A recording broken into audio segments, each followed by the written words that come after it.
Hello, everybody.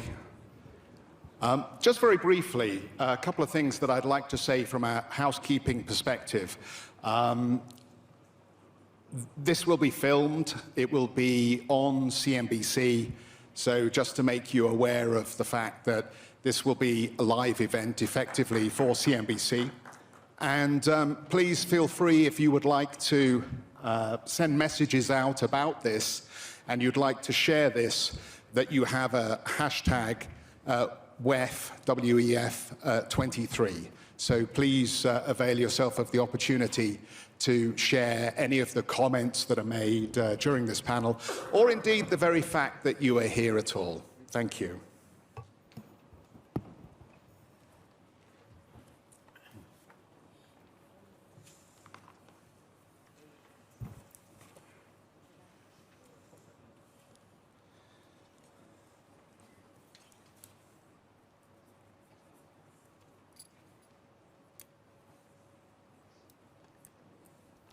So a very warm welcome, everybody, to this World Economic Forum Global Outlook on the Economy.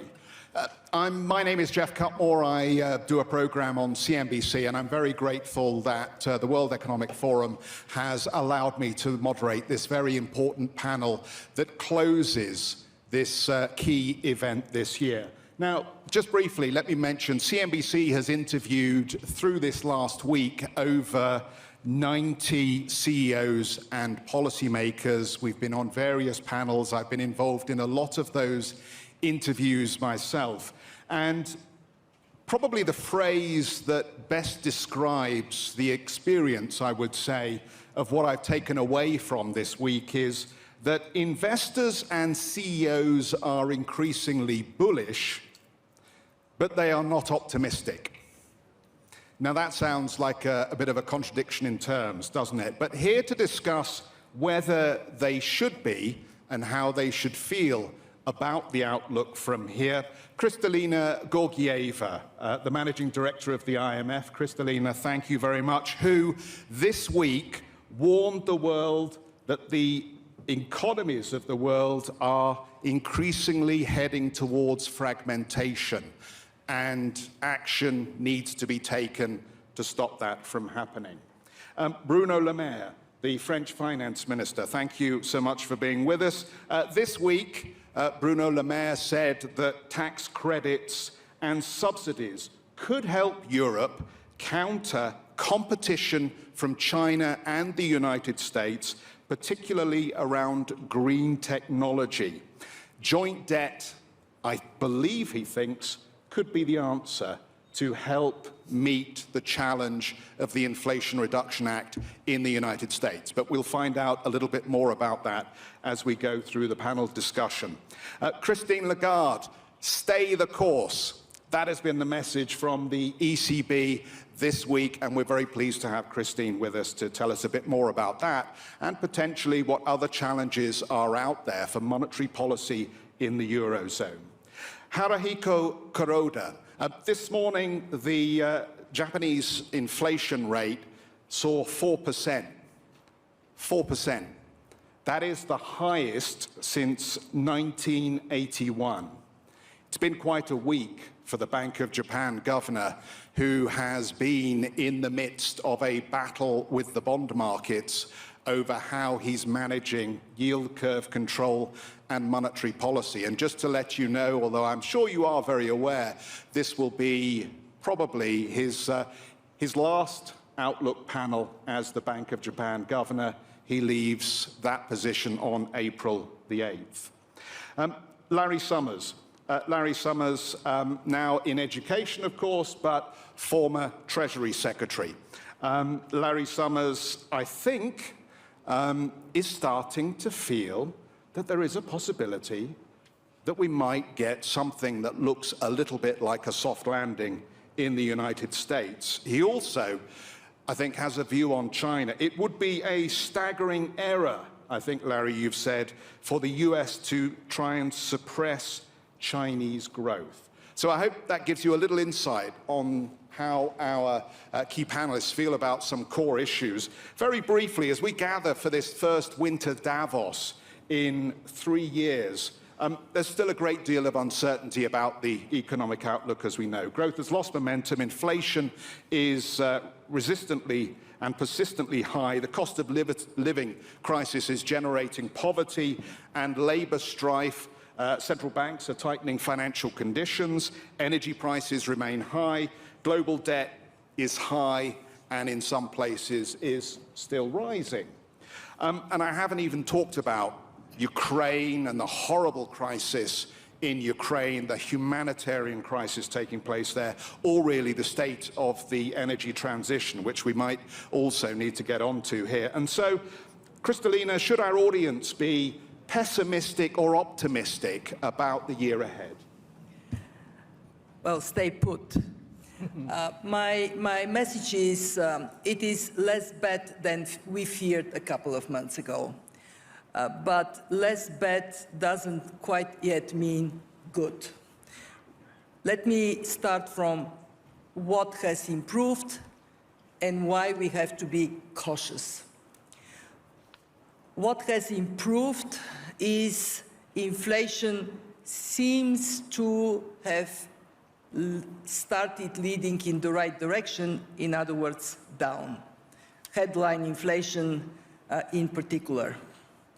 What has improved is the prospect for China to boost growth. Let's remember last year, 22, China registered for the first time in 40 years lower growth rate than the global average. Never happened in 4 decades. Now, with the reopening of China, we expect growth this year to again exceed global average. We project 2.7% for the world. This may be corrected somewhat in a couple of days. For China, we project 4.4%. And what has changed in the positive is that we have seen demonstrably strength of labor markets translating into consumers spending and keeping the economy up. Why we should be cautious? Well, first, 2.7, if this is the growth we achieve, by far is not fabulous. This is the 3rd lowest growth rate in the last decades after the global financial crisis and COVID. It's not great. Second, we don't know quite yet how inflation would march downwards. What if the good news of China growing faster translates into oil and gas prices jumping up, putting pressure on inflation? And 3, the horrible war in Ukraine is a risk for primarily the people of Ukraine, but it is also a tremendous risk for confidence, especially in Europe. So, conclusion, be careful not to get on the other side of the spectrum from being too pessimistic to being too optimistic. Stay in the middle of realism that seems to serve the world well. And if I may finish on the issue of fragmentation, we would, if we look at medium-term growth prospects, how we handle security of supply chains would matter tremendously on our future prospects of growth. If we diversify rationally, the cost of this adjustment would be low. We put it down to 0.2% of GDP.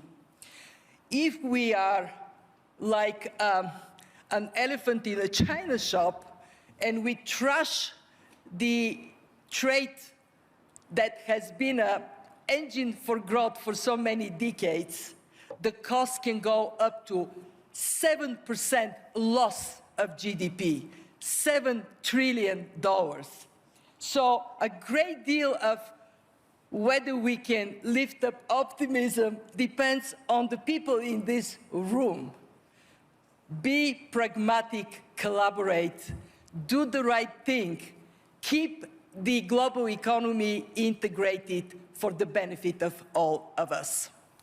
We were having, just to give you a little insight into what happens inside the speaker's room ahead of this, there was a relatively healthy discussion going on as to the semantics of when we are not going to downgrade further translates into we may be more optimistic and we may be going to upgrade soon.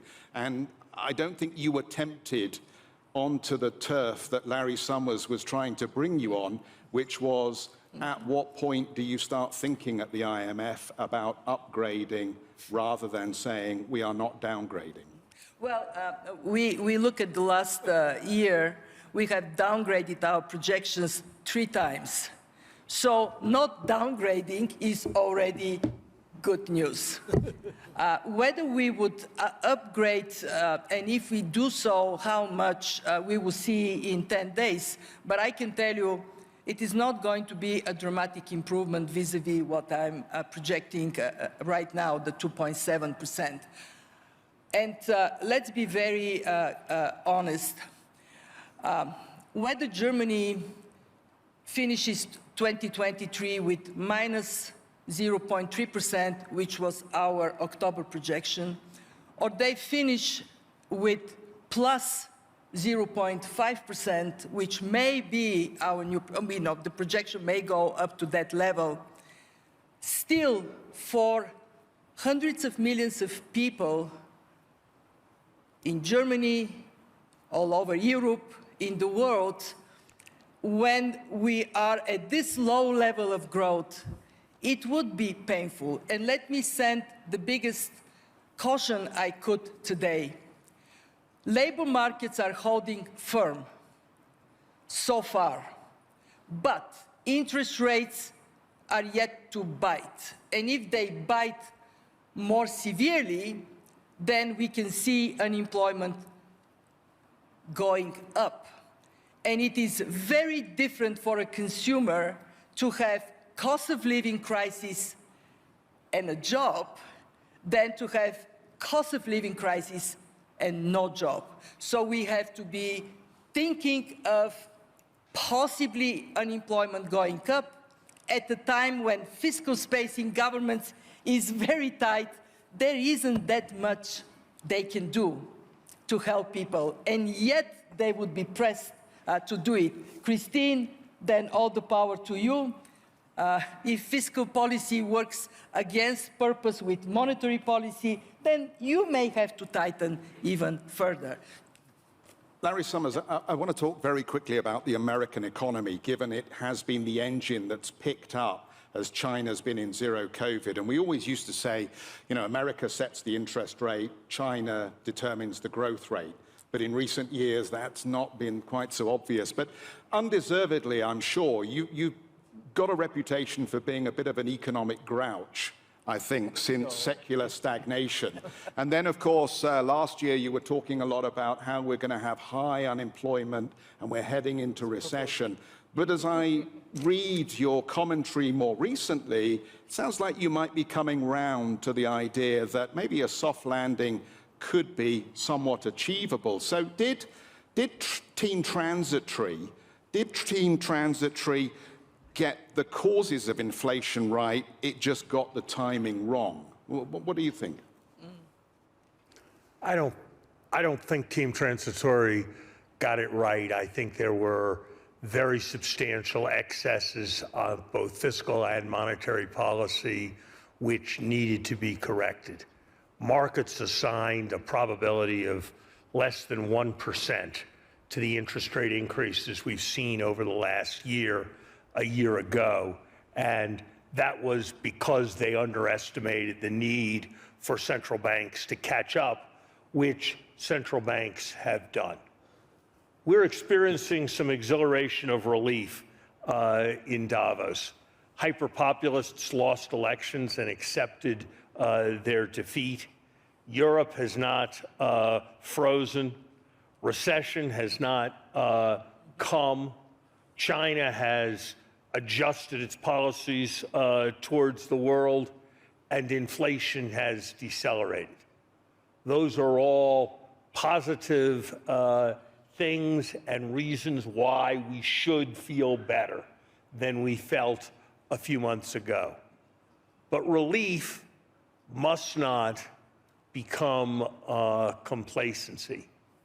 Inflation is down, but just as transitory factors elevated inflation earlier, transitory factors have contributed to the declines that we have seen in inflation. And as in many journeys, the last part of the journey is often the hardest. And that's true with respect to a return to the inflation target. The greatest tragedy in this moment would be if central banks were to lurch away from a focus on assuring price stability prematurely, and we were to have to fight this battle twice. I've been encouraged by the things that I've heard Madame Lagarde say, that I have heard Chairman Powell say about their determination. I've been encouraged by what I have heard Governor Kuroda say in quite different context. But we have to carry through, because if inflation were to be allowed to surge back, that would put not just price stability, not just standards of living for some of the lowest income people at risk, but also pose very substantial risks to cyclical stability. At the same time, we need to remember, both within our countries and around the world, the importance of those who have been left behind and who are bearing the greatest burden from all of these necessary adjustments. And that, too, is going to be crucial in the years ahead. And I would pick up on something that I think Kristalina said that I think is very important, as she warned against fragmentation. And I think Davos is a particularly important place to make the point that I'm about to make. Global integration must never be a primary cause of local disintegration if that global integration is going to continue with all of the benefits that it can bring. That implicates every policy issue, from the treatment of the debts of many countries facing substantial debt overhangs, to the challenges in the smaller cities and rural areas of all our industrial countries, if people are to feel part of a successful community. I believe there is great positive potential in this moment. I've been doing this for many years, and there has never been a moment where I have been so impressed by the potential of technology, whether it is green technology, biotechnology, artificial intelligence, and information technology, to make things better for all the world's people. But that will only happen with the right kind of political and financial foundation. Well, since you've said that, let me go to this straight away, because I know at least Bruno Le Maire will have a view on this. It was said on our set, I think, in one of the interviews, if we're going to have a trade war over anything, let's have a trade war over green transition technology. Because if it's going to stimulate the brightest and the best in a race for new technology that helps the transition, then that's not a bad thing. But nobody actually wants a trade war. How do we get through this row going on between Europe and the United States over the Inflation Reduction Act? Well, I would respectfully, I would distinguish between a subsidy war and a trade war. A subsidy war about very good things is basically a good thing. Walling off each other's innovation is basically a much more problematic thing. And so, yes, I would like to keep markets open, and I think that is hugely important. I think in its totality, the Inflation Reduction Act in the United States is a historically positive measure.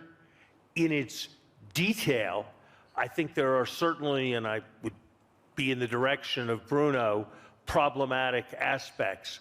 But look, if we are all competing over who can accelerate a transition towards renewables more rapidly, who can be the biggest leader in storage and transmission technologies, that is a very healthy kinds of competition relative to all the kinds of competition the world has seen. So yes, let's compete on that, but let's compete by how hard we try and how much we subsidize, not by how we wall off others or try to take down others. We need to win in a positive some way by building ourselves up rather than by seeking to tear others down. And if we can do that, I do think there's enormous potential in this moment.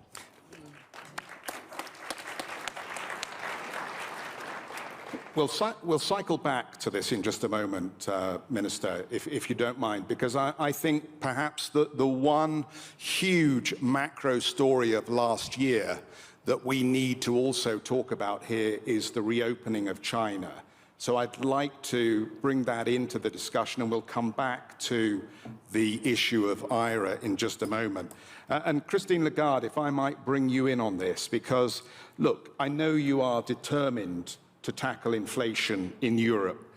This week, you have again stressed your desire to do that.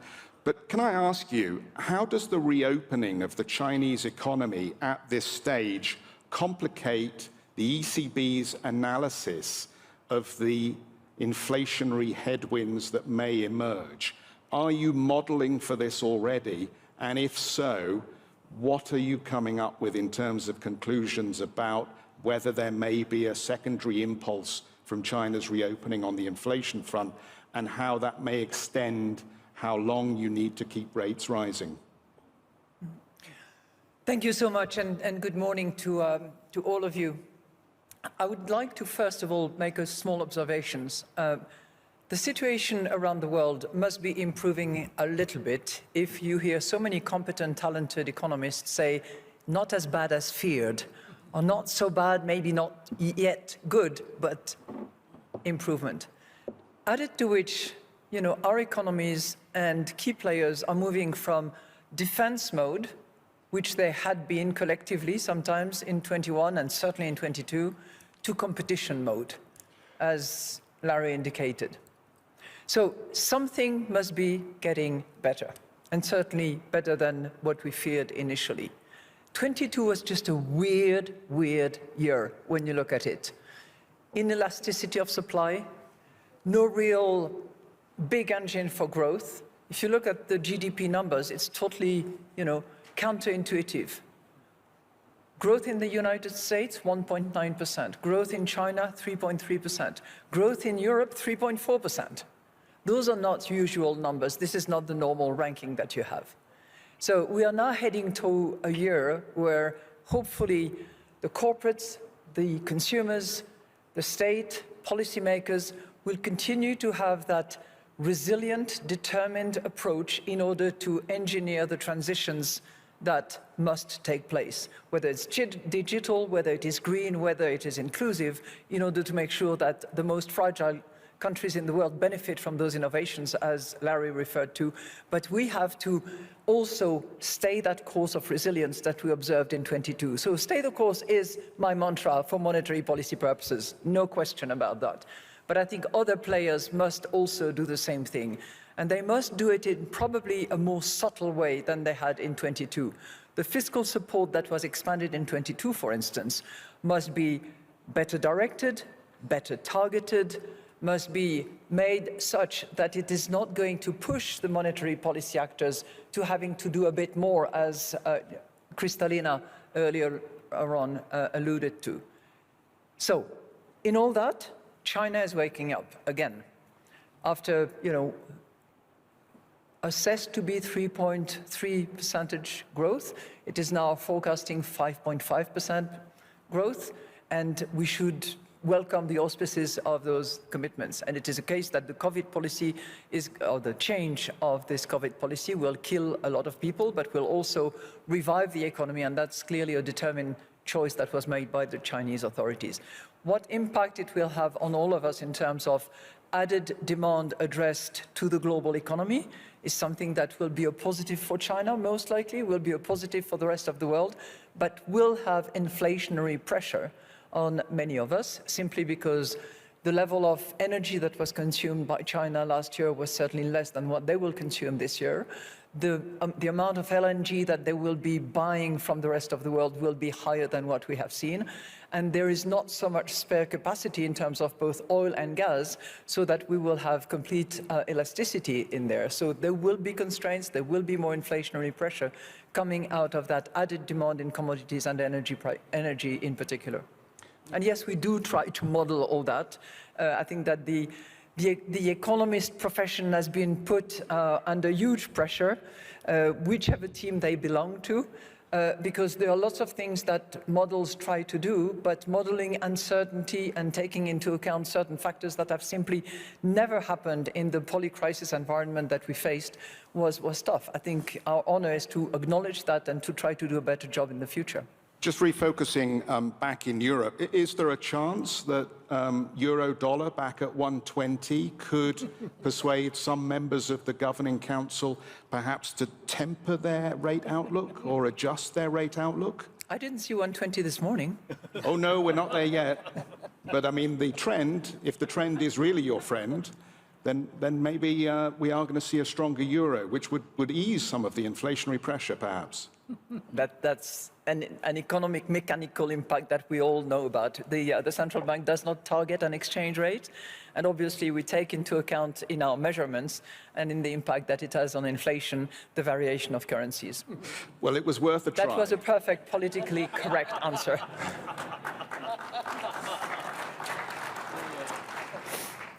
Kuroda-san, let me be very blunt here, as the bond market has been very blunt with you, I think, since December.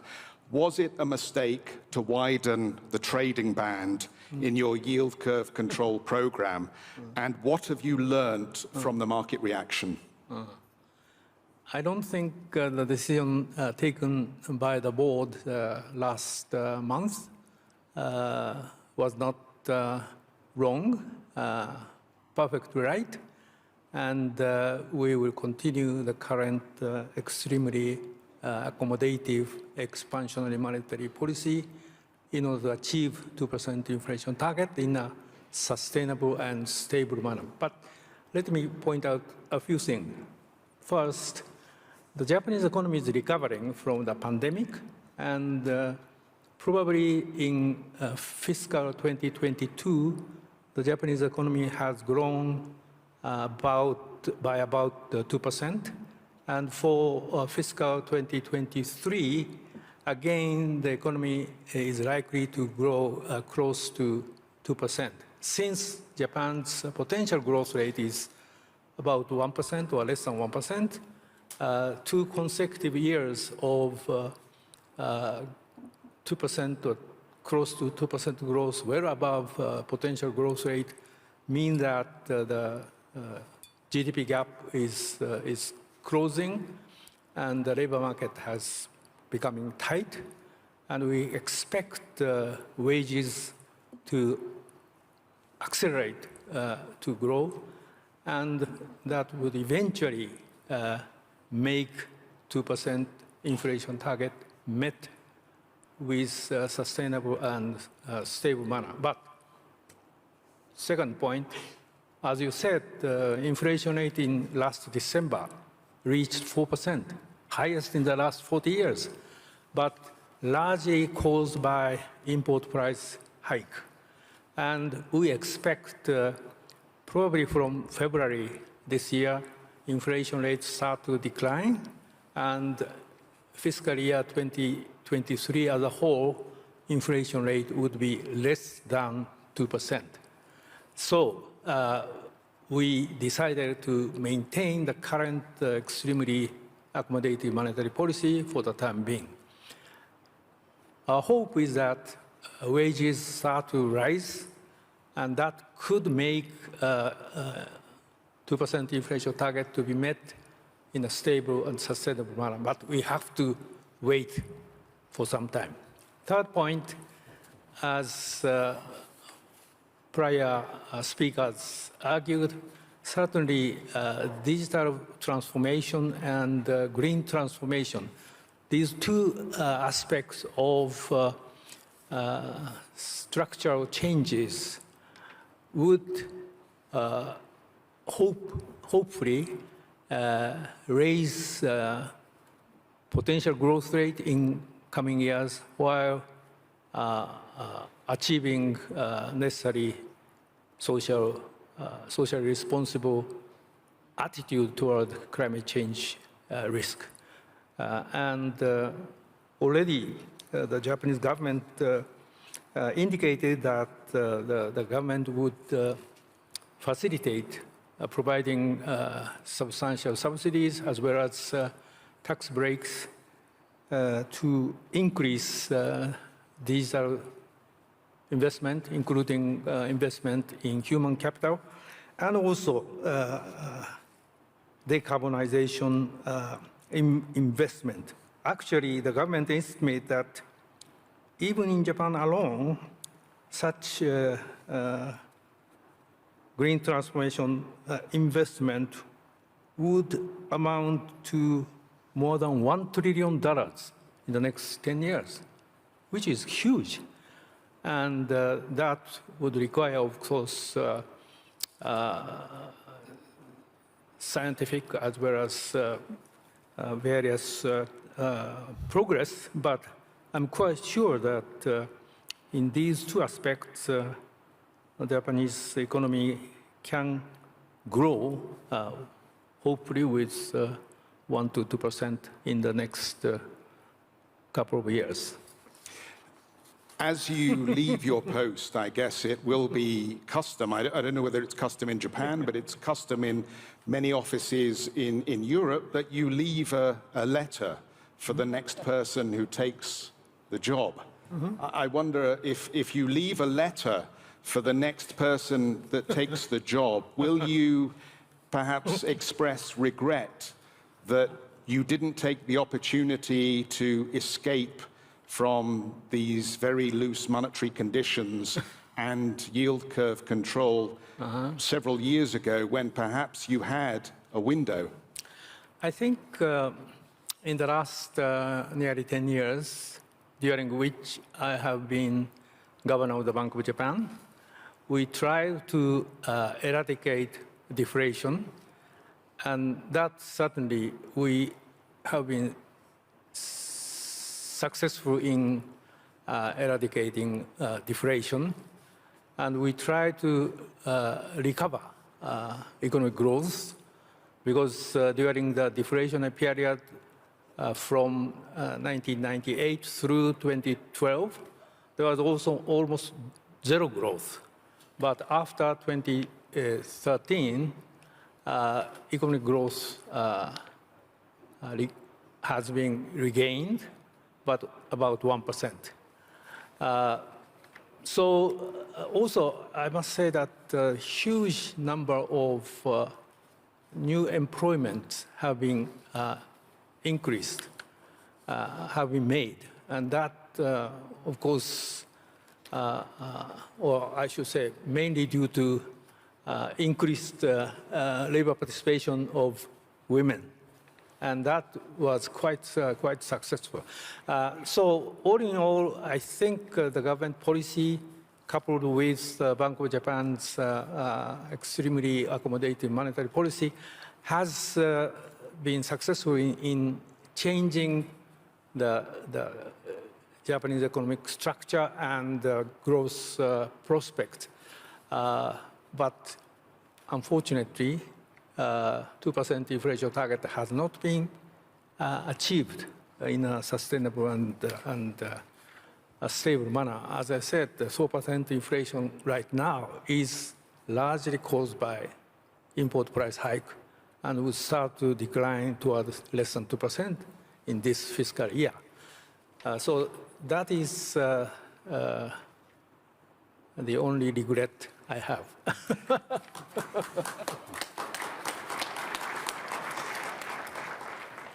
Bruno Le Maire, Ukraine, for very clear reasons, has united Europe like no other issue could or has, I think, in recent years.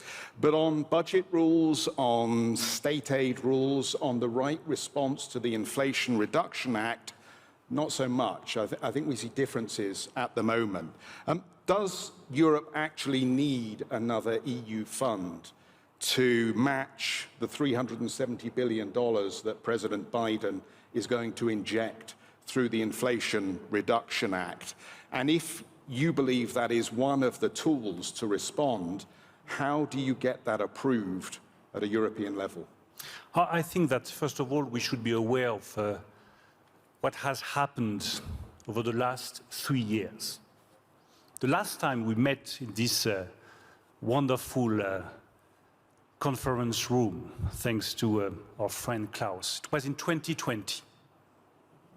And over the last 3 years, we have experienced the COVID, the lockdown, the recession in every developing or developed countries, the rise of inflation, and the war in Ukraine. And yet we are still here.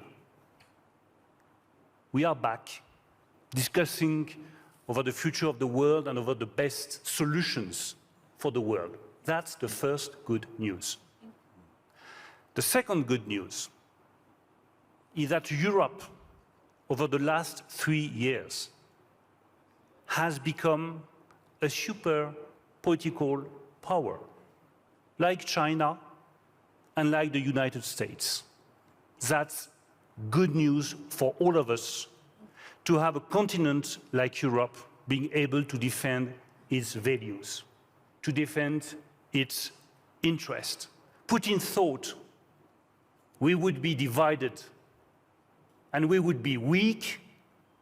We have been united and we have been strong, and we will remain united and we will remain strong vis-à-vis Putin and vis-à-vis the war in Ukraine. That's the very good news. Nevertheless, we should be aware that over the last 3 years, we have entered a new era of globalization. We have shifted from a market-driven globalization to a politically power-driven globalization. And we have to draw all the consequences of that. We have to avoid the worst-case scenario. No fragmentation, but more cooperation. No trade war, as Larry said, but just a fair competition. Competition is a good thing for all of us. No new war, but engagement of all countries, including China. China cannot be out. China must be in. And you know that this is the difference of view that we have between the US and Europe. We don't want to oppose China. We want to engage China, and we want China to obey by the same rules, to obey by the same rules on intellectual property, on the level playing field, on the access to market. This is our policy. And that's a good thing that we can have different views. As far as your question is concerned, Inflation Reduction Act, I think that we need to have a global approach. That's a good thing that the United States of President Biden have decided to invest in the green industry and have decided to accelerate the fight against climate change. And Europe must do the same thing.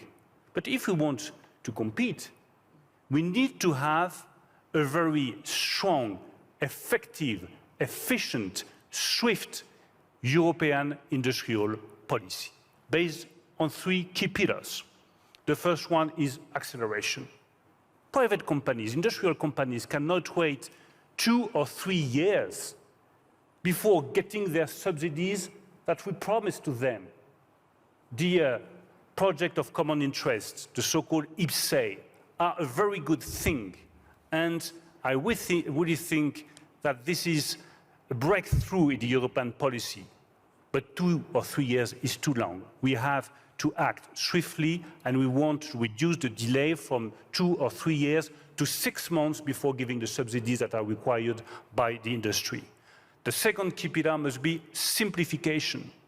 The European process remains too tricky and too complicated for the economic actors. We need to go the way of simplification. That has been underlined by President Ursula von der Leyen, and Ursula is right. We need to simplify the European process. And the third point is to focus on very specific sectors. The question is, where do we want to spend our European money? Do we want to buy foreign goods, foreign devices, foreign electric car batteries? Or do we want to put the money in investment? With President Macron, we are fully convinced that there is a need to invest more in hydrogen, in semiconductors, in solar panels, in nuclear energy, in renewable energies, with the view of being more independent and with the view of better fighting against climate change while mixing growth and the fight against climate change. The key for that is the decarbonization of the economy. Decarbonization of the economy is the biggest challenge that we have to face, which will help us to reconciliate growth and climate. I think everybody in the room was along for the ride until you started talking about foreign products. And then I think people went, oh, okay, this is a made in Europe, Europe first agenda. So I'm thinking now, do I need to stock up on my French cheeses and buy my American motorcycles? Because when you start talking that kind of language, it sounds a lot like America first. If you're talking Europe first... I will respond to you very bluntly. I mean, is this protection? Are we talking about protectionism No protectionism. I'm not talking about protectionism. I'm talking about preserving and defending the economic interests. But let's be very clear. The key question is not China first, or United States first, or Europe first. The key question for all of us and for all the nations in the world is climate first. And if we want to have climate first, we need to invest more in the fight against climate change. We need to invest more in the green industry. We need to have our own chips being produced in Europe. And our strategic goal is very clear. We want to come from 9% of the semiconductors produced in Europe to 20%. And this is absolutely compatible with the determination of the US to have more semiconductors and more chips being produced in the US. And that's perfectly compatible with the ambition of China to get also access to semiconductors. There is a place for all of us in the fight against climate change and in the decarbonization of the economies. We have just about 13 minutes left here. Polycrisis is, I think, the word that the forum itself has conjured up to talk about the multiple challenges that we face. And we've talked at a high level here, but as I look at the rioting in France, the industrial action in the UK, the cost of living crisis around the emerging world, it is clear that there is a community out there who believes that there is a lack of urgency in the resolution of the personal crisis that they're facing, and they want leaders to step up, and they want leadership, and they also want to be informed about what the potential, at the moment, unforeseen risks could be in 2023, given nobody had Putin launching a war or the spike in energy price-related inflation priced in for 2022. So as we look at 2023, if I could ask each of you perhaps just to give us a little bit of a heads up as to what else we need to be worried about for the year ahead and what else we need to protect ourselves against this year. Kristalina. My biggest concern is that something that in principle is very good to accelerate the transition to the green economy by using public money to step up private investments. This is what the US is doing. This is what we just heard from Bruno. Europe is doing, may not serve well the emerging markets and the developing world. Why? Because if you take technologies to emerging markets, if technology transfer is part of your plan, yes, we will succeed. But if we are to strive to get the industrialized world clean and we don't think about the emerging markets, we are all cooked. We all studied, many of us studied business, and there is a famous story, two men in the forest chased by a bear. One of them runs, the second one pulls Snickers from his backpack. First one says, "Do you think that with Snickers you would run faster than the bear?" Second one says, "I don't want to run faster than the bear, I want to run faster than you." Our problem is that for the climate crisis, we all need Snickers. And I would challenge Europe to lead the way in using their power to accelerate the green transition in the developing world. Thank you. Snickers for everyone. Larry Summers.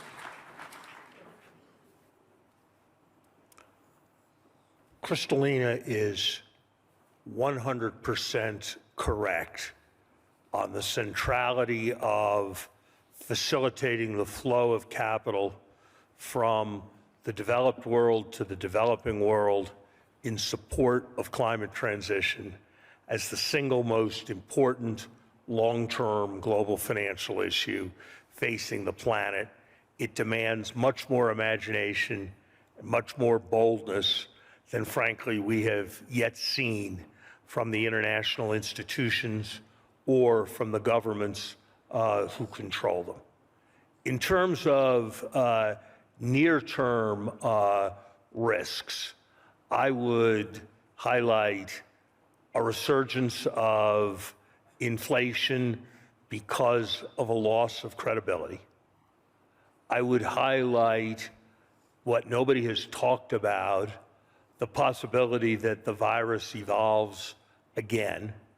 And I would note that the odds, in my view, are better than 50-50 that there will be a COVID scale problem within the next 15 years, and that the world is utterly unprepared for that eventuality. Okay. I would stress that there is a lot of debt in a lot of places, and that if it proves necessary for interest rates to rise more than is currently anticipated, there may well be a need for financial firefighting domestically and globally. And I would finally highlight that economics proposes and that politics disposes. And I would point to the geopolitical risks in Asia and in the Middle East as a potential destabilizing wild card. And while the last several outcomes have been positive, Can I wrap and this you up? is relatively short on elections, I would highlight the danger of hyperpopulism. Thank you very much, Larry Summers. We've only got about, 5 to 7 minutes left, I think, here. So please, I want to get everybody in. Haruhiko Kuroda? Thank you. I shall be very brief about Asian economies.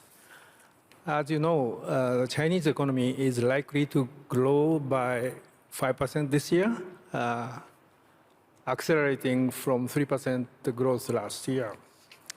Southeast Asian economies are, generally speaking, doing fairly well. On the other hand, South and West Asian economies, except for India, which is doing exceedingly well, are faced with a difficult situation. As you know, Sri Lanka as well as Pakistan are in kind of economic crisis, debt crisis. And even Bangladesh, which had been doing quite well, is faced with balance of payment difficulty and so on and so forth. So I think, of course, climate change assistance is necessary in the long run, but for the time being, I think for those South and West Asian economies must be helped by IMF and other bilateral donors. Okay, thank you. Christine Lagarde. Well, thank you very much. The first thing that I hope will not happen in 23 is that fiscal policy in Europe will work in counter-cyclical way vis-à-vis monetary policy.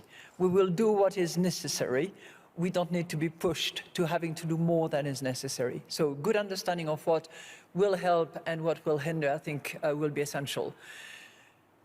Second observation, which is a little bit outside the monetary policy strict field.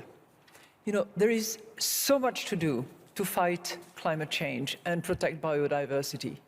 There are so many people that are on the verge of falling back into poverty or falling into poverty, that there is plenty of activity for all to be had around the world. And I hope very much that this subsidy race that we are hearing about is not going to be a race for the bottom on the hotel of climate change fight and biodiversity protection, as well as inclusion of people out of the poverty where they are at risk of falling. Because if that was the case, there's good business to be had for the WTO. Remember Airbus, Boeing, 20 years of subsidy wars. Well, the WTO is in business. They will continue to have to argue the case of one against the other. We shouldn't do that. We have to cooperate as advocated by Bruno.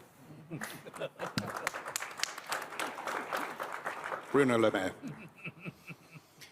I would say that my deepest concern is clearly the war in Ukraine, for 3 clear reasons.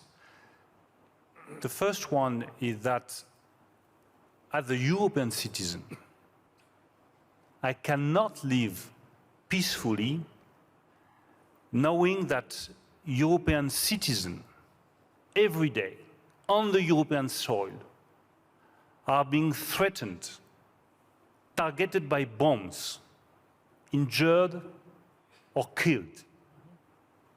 We need a ceasefire and we need to put that war to an end. The second reason is that there is a risk of extension of that conflict. Let's be very clear. And at some point, Vladimir Putin might be tempted by the extension of the conflict. And the third reason, and this is really important that we open the discussion here in Davos about that question. The war in Ukraine is not a regional conflict. I know that many nations around the world think that this is only a regional conflict. This is not a regional conflict. This is a global conflict. This is a global conflict because it has a direct impact on the level of prices, on the level of commodity prices, on the level of energy prices.